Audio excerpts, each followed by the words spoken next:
राज्यात गेल्या 10 वर्षांमध्ये विविध फसवणूक योजनांमधून तब्बल 105 लाख गुंतवणूकदारांची 22,552 कोटी रुपयांची आर्थिक फसवणूक झाल्याचं सरकारनं मान्य केलंय. विधान परिषदेतील प्रश्नोत्तरात आमदार सतेज पाटील यांनी सायबर गुन्ह्यांवर ठोस पावलं उचलण्याची मागणी केली आहे. त्यावर उत्तर देताना मुख्यमंत्री देवेंद्र फडणवीस यांनी महत्त्वपूर्ण माहिती दिली आहे. मुख्यमंत्री देवेंद्र फडणवीस म्हणाले की राज्यात प्रत्येक पोलीस घटकात आर्थिक गुप्तवार्ता कक्ष सुरू करण्यात आले आहेत. या माध्यमातून गुंतवणूकदारांची आगाऊ फसवणूक टाळण्याचे प्रयत्न सुरू आहेत.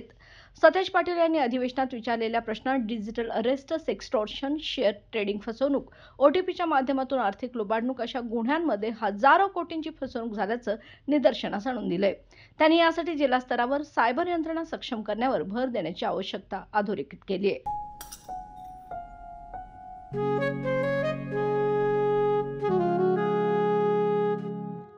बाबा, आज येताना बासुंदी घेऊन या ना.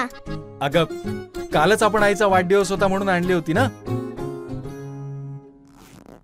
ऐकलं, गोकुळची बासुंदी पुन्हा खावीशी वाटतेय. खरं सांगू, मलाही खावीशी वाटतेय.